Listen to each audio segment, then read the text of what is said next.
Hello students, इस lecture में हम शूअर्स लेमा प्रूव करेंगे। तो चलिए स्टेटमेंट देखते हैं क्या है हमारे पास। Let m and n be left R modules and f m to n be in non zero homomorphism of left R modules, then m और n हमारे पास टू लेफ्ट आर मॉड्यूल्स हैं और f क्या है हमारे पास m to n एक नॉन जीरो होमोमॉर्फिज्म है of left R module. Then prove क्या करना है हमें, अगर हमारे पास m क्या हो, दिस डोमेन m क्या हो, सिंपल आर मॉड्यूल, तो हमें प्रूव करना है क्या होगा हमारे पास, f क्या होगा 1 1।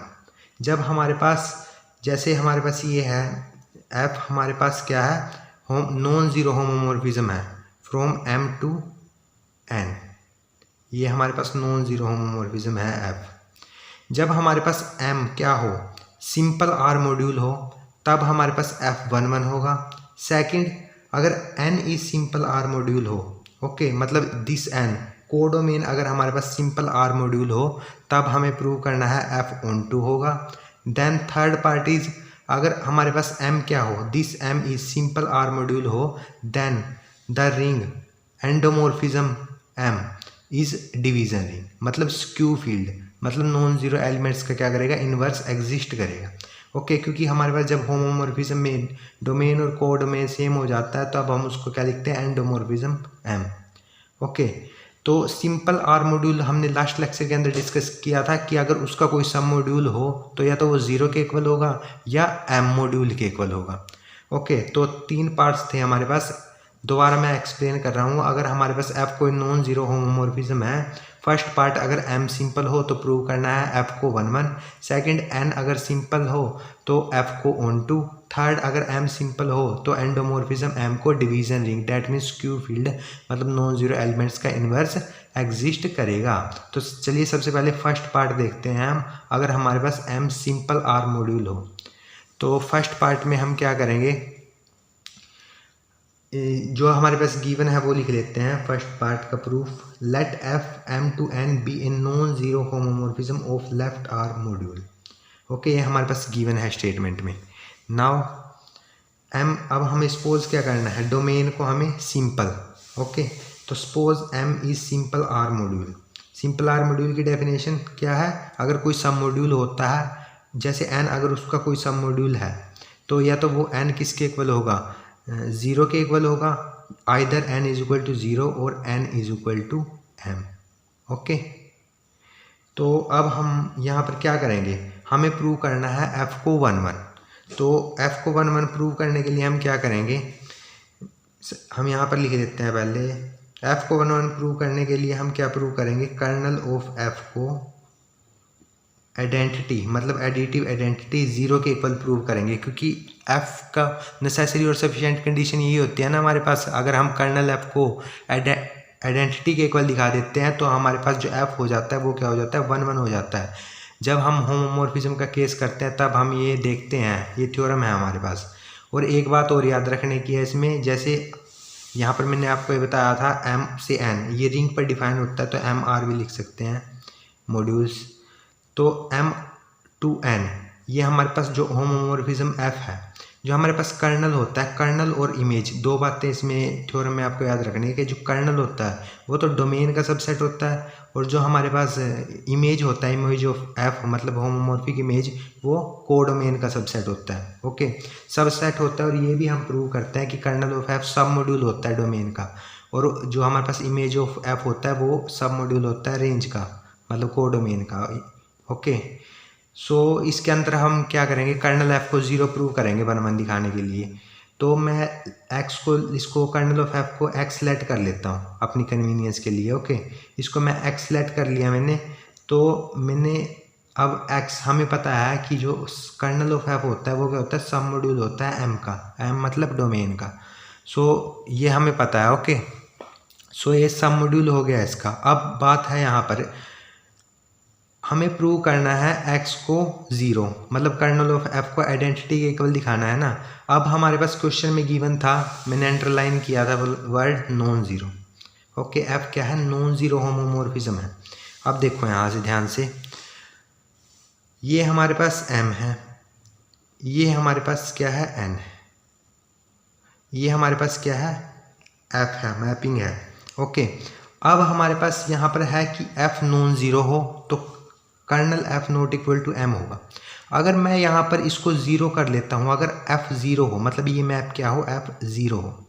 ज़ीरो मैप क्या होता है कि वो डोमेन के एलिमेंट्स पर लगने के बाद एज अ आंसर हमें क्या देगा, कोडोमेन के ज़ीरो एलिमेंट देगा। ओके, कि ज़ीरो मैप अगर इस एलिमेंट पर लगा तो हमें कोडोमेन का ज़ीरो मिलेगा, इस पर लगा यहाँ पर ज़ीरो मिलेगा। ओके, हर एक एलिमेंट पर लगने के बाद हमें एज आंसर क्या देगा, ज़ीरो देगा।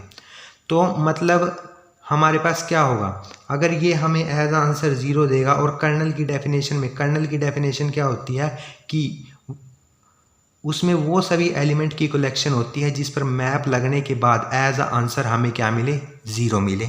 ओके, एज आंसर क्या मिले, हमें ज़ीरो मिले।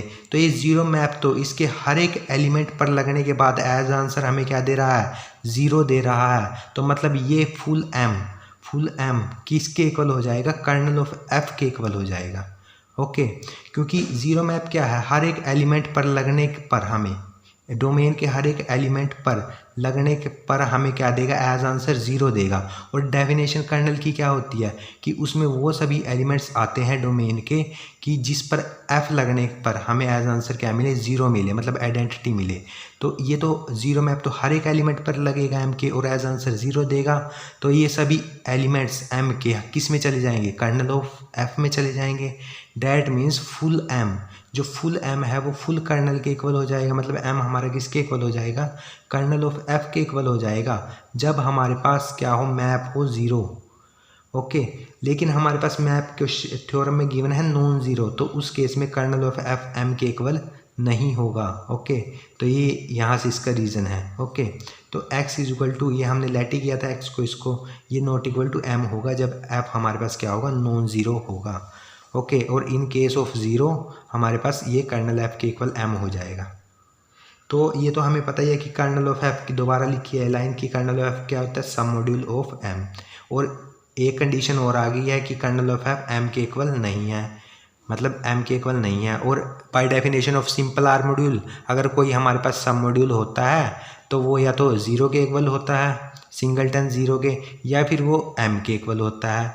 m तो वो हो नहीं रहा, तो इसका मतलब वो किसके इक्वल होगा, ज़ीरो के इक्वल होगा by definition of simple R module. अगर हमारा x ज़ीरो आ गया that means kernel of f zero आ गया, क्योंकि हम x को कर्नल ऑफ f लेट करके चले थे। तो उस केस में जो हमारा f होगा वो क्या हो जाएगा, 1 1 हो जाएगा। ओके, जब कर्नल ऑफ f आइडेंटिटी दिखा देते हैं डैट मीन्स ज़ीरो दिखा दिया, तो उस केस में जो हमारे पास मैप हो जाता है वो क्या हो जाता है, f नॉन ज़ीरो होमोमॉर्फिज्म 1 1 हो गया f। ओके, तो फर्स्ट पार्ट हमने देख लिया।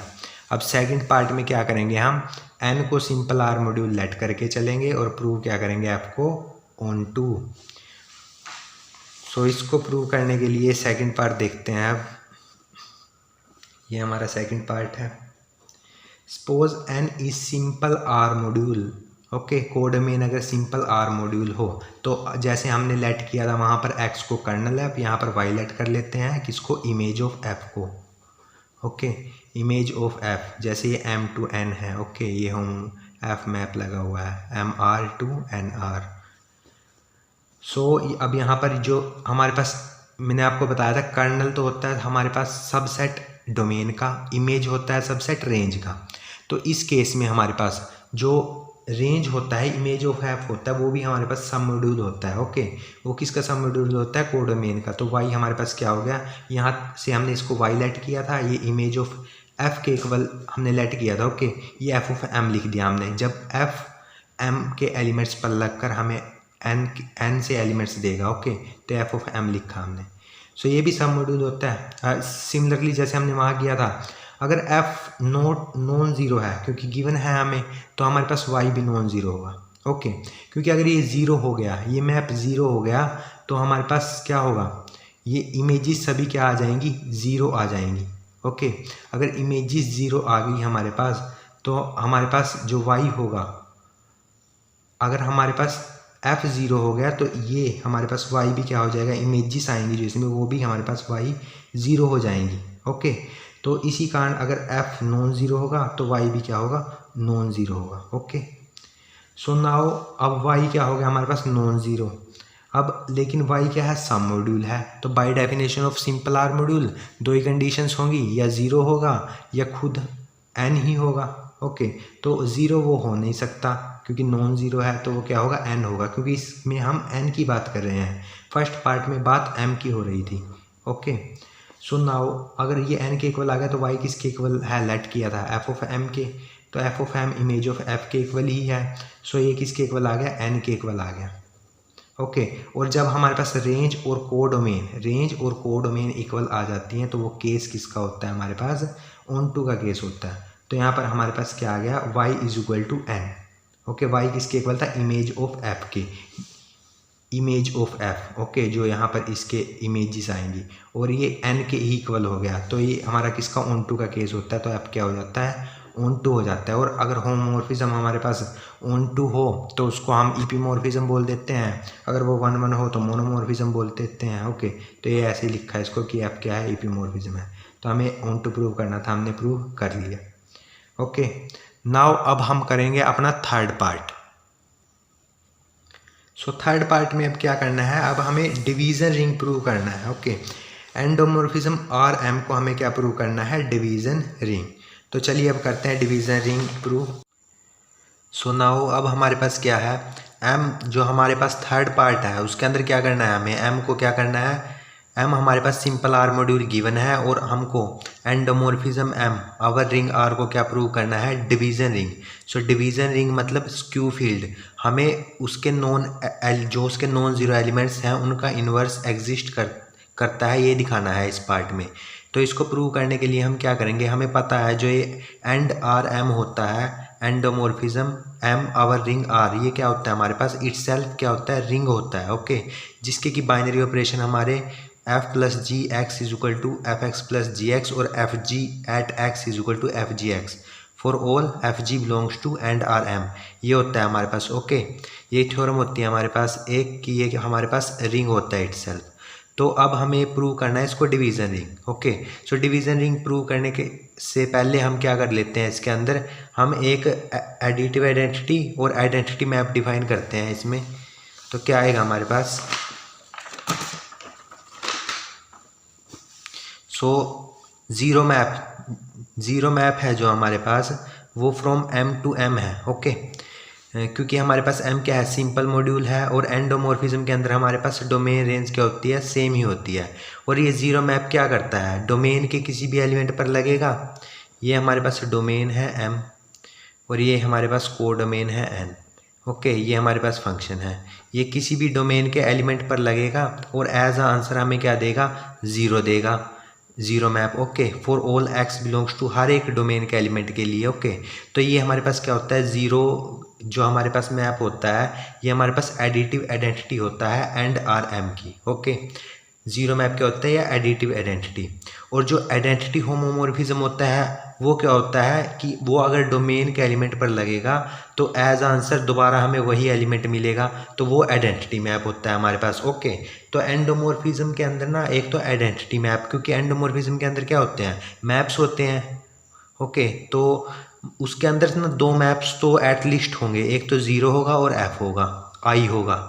मतलब आई क्या है हमारे पास, आई एम क्या है, आइडेंटिटी मैप है कि वो एक्स मतलब डोमेन के किसी भी एलिमेंट पर लगने पर हमें एज दोबारा वही एलिमेंट दे देता है। ओके, सो ये हमारे पास ज़ीरो मैप हो गया और आइडेंटिटी मैप हो गया।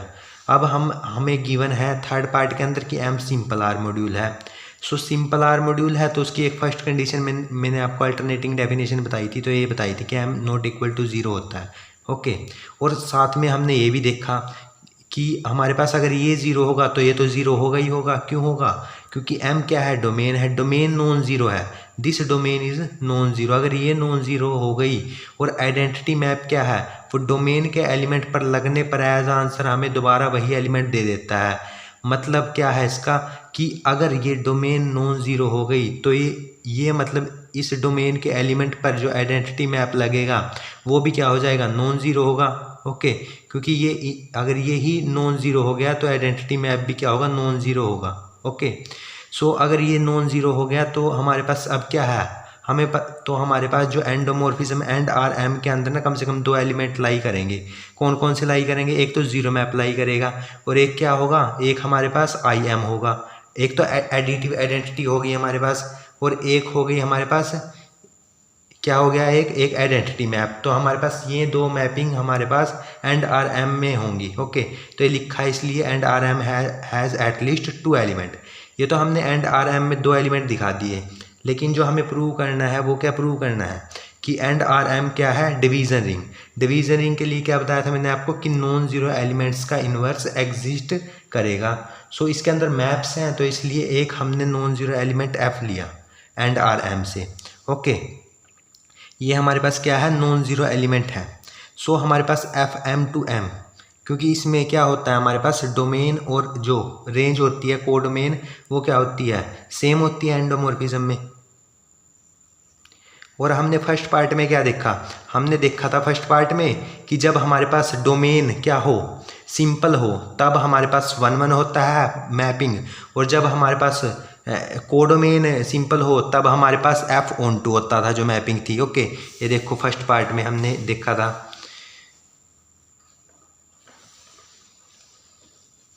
ये रहा हमारे पास, जब m सिंपल था तब f 1 1, जब n सिंपल था तब f ऑन टू, और एंड आर m में हमारे पास m टू m मतलब जो डोमेन और कोडोमेन क्या होते हैं, सेम होते हैं। तो हमारे पास बाय फर्स्ट और सेकंड पार्ट से f 1 1 भी हो गया और ऑन टू भी हो गया। और हमें पता है जब f 1 1 भी होता है ऑन टू होता है तो इन्वर्टिबल होता है वो। ओके, तो f इन्वर्स तो एग्जिस्ट करेगा हमारे पास। और हमें ये भी पता है ऑटोमॉर्फिज्म क्या होता है, जब हमारे पास डोमेन रेंज सेम हो और फंक्शन f वो क्या हो, होमोमॉर्फिज्म हो, 1 1 हो, ऑन टू हो, तब हम उसको क्या बोल देते हैं, ऑटोमॉर्फिज्म बोल देते हैं। ओके, सो f हमारे पास क्या हो गया, ऑटोमॉर्फिज्म हो गया, क्योंकि वो क्या है 1 1 है, ऑन टू है और होमोमॉर्फिज्म है। और हमें पता है जो ऑटोमॉर्फिज्म है, अगर f हमारे पास क्या है m टू m ऑटोमॉर्फिज्म है, तो जो f इन्वर्स होता है वो m टू m वो भी क्या होता है, ऑटोमॉर्फिज्म ही होता है। ओके, और ये f इन्वर्स ऑटोमॉर्फिज्म के केस में एग्जिस्ट करता है। ये ग्रेजुएशन में भी हमारे पास एक थ्योरम होती है, इसका प्रूफ भी होता है। सो हमारे पास f इन्वर्स क्या करेगा, एग्जिस्ट करेगा। अगर f इन्वर्स एग्जिस्ट कर गया हमारे पास, सो f इन्वर्स भी हमारे पास क्या होगा, ऑटोमॉर्फिज्म ही होगा, क्योंकि f m टू n क्या है, एफ एम टू एम एक ऑटोमॉर्फिज्म है। तो इन्वर्स में क्या होती है, कोडोमेन और रेंज इंटरचेंज हो जाती है, लेकिन यहाँ पर तो सेम ही है तो एम टू एम ही रहेगा। तो एफ इन्वर्स भी क्या हो गया, ऑटोमॉर्फिज्म ऑफ एम। और एफ इन्वर्स हम नॉन ज़ीरो एलिमेंट लेके चले थे और उसका इन्वर्स हमने एग्जिस्ट करा दिया। सो एफ हम किसका एलिमेंट लेके चले थे, एंड आर एम का, और एफ इन्वर्स भी हमारे पास क्या हो गया, एंड आर एम से बिलोंग कर गया। तो इसका मतलब जो हम एफ एलिमेंट लेके चले थे नॉन ज़ीरो एलिमेंट, उनका इन्वर्स एग्जिस्ट कर गया। तो डैट मीन्स जो एंड आर एम है हमारे पास वो क्या हो गई, एक डिवीज़न रिंग हो गई। ओके, सो अगर आपको कोई भी डाउट लगे तो कमेंट करके बता सकते हैं। धन्यवाद।